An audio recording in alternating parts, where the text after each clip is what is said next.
নমস্কাৰ স্বাগতম জনাইছোঁ মই ইউটিউব চেনেল শংকৰ ব্লগছলৈ। তো আজি মই এই চেনেলটোত প্ৰথম ভিডিঅ' বনাম। তো আপোনালোকে যদি এই চেনেলটোত কোনোবাই চাই তেতিয়াহ'লে মোৰ চেনেলটো ছাবস্ক্ৰাইব কৰিব। তো আজি মই দেখুৱাম আমাৰ গাঁওখন। প্ৰথমে মই গাঁওখন দেখুৱাম, তাৰপিছত মই ডাঙৰ ডাঙৰ বস্তু দেখুৱাম। কি দেখুৱাম জানে? তো প্ৰথম কথা হ'ল যে মই অহা 15 মাৰ্চৰ দিনা যাম হাজো হয়গ্ৰীৱ মাধৱ মন্দিৰ পঞ্চতীৰ্থ আদি সকলো দেখুৱাম। তো আজি প্ৰথম দেখুৱাম মোৰ গাঁওখন, লগতে নদী কিবা কিবি যি আছে তাকে দেখুৱাম মই আজি এই চেনেলটোত। তো বলক আজিৰ ভিডিঅ'টো আৰম্ভ কৰোঁ। তো প্ৰথম আহিছোঁ নদী এখন, আমাৰ এখন হৈছে নদী, আৰু এইখনক নদী বুলি কয়। তো আহক,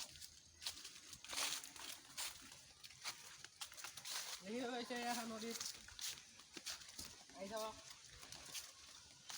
আৰু এইটো হৈছে নদী দেখুৱাই দিয়া।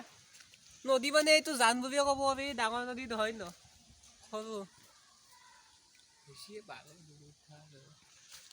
ইটাৰ চাইড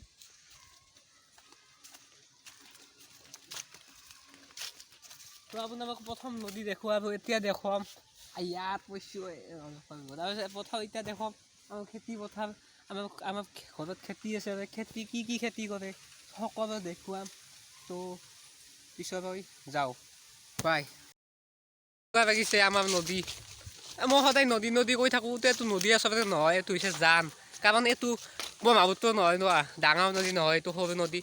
আমি নদী বুলি কওঁ যাক অকণমান ডাঙৰ পাগলদিয়া নদী যেনে, তাৰপিছত দিখৌ নৈ এখন নদী বুলি কৈ, আৰু এইবিলাক কৈ জান অকণমান। কোনটো বানপানী হ'লে ইয়াত ভাঁহি উঠে, কিয় নাওমান না ভাঁহি উঠে সেইকাৰণে। তো এইটো হৈছে আমাৰ বস্তি মানে এইটো সহজ ভাষাত ক'ব লাগে আমাৰ মাটি বুলি কৈ এখিনি।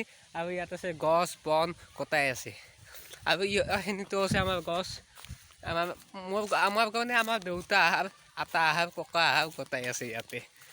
তো এইখিনি হৈছে চন মাটি, ইয়াত গৰু ধৰক দিয়া হয়।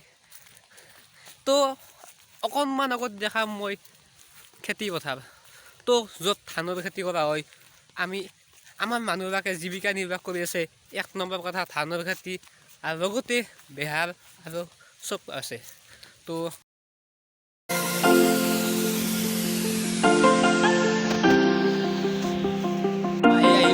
এইখন কথা, তো এইখন হৈছে আমাৰ খেতি কৰা মাটি, খেতি কৰা মাটি। এইখিনি আমি খেতি কৰি থাকোঁ। তো দেখিব পাইছে, এতিয়া বহুত ৰ'দ দিছে, তাৰমানে বহুত অস্পষ্ট হৈ গৈছে। তো আপোনালোক যিমান পাৰে সিমান দেখুৱাম এইখন কথা।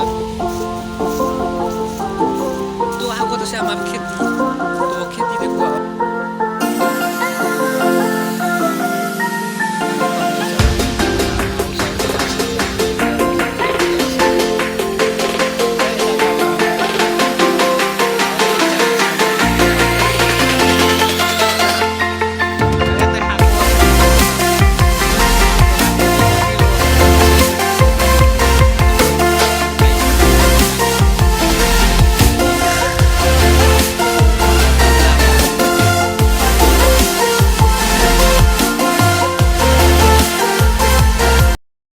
তো ইমানতে সমাপ্ত কৰিব। তো আমি অকণমান এনেই দেখুৱাব কি আছে, তো পিছত ভালকৈ দেখুৱাম। আৰু তো প্ৰথম ভিডিঅ' কৰি আপোনালোকক এইখিনিতে বাই দিছোঁ, আৰু লগতে মোৰ চেনেলটো ছাবস্ক্ৰাইব কৰিব, যোনে চাই লাইক কৰিব আৰু শ্বেয়াৰ কৰিব। কাৰণ আপুনি যোনে গাঁৱৰ মানুহটো গম পাবই আমাৰ গাঁৱলীয়া পৰিৱেশটো কেনেকুৱা আৰু চহৰৰ পৰিৱেশ কেনেকুৱা। তো সকলো দেখুৱাম, মই গাঁও চহৰ গোটেই দেখুৱাম।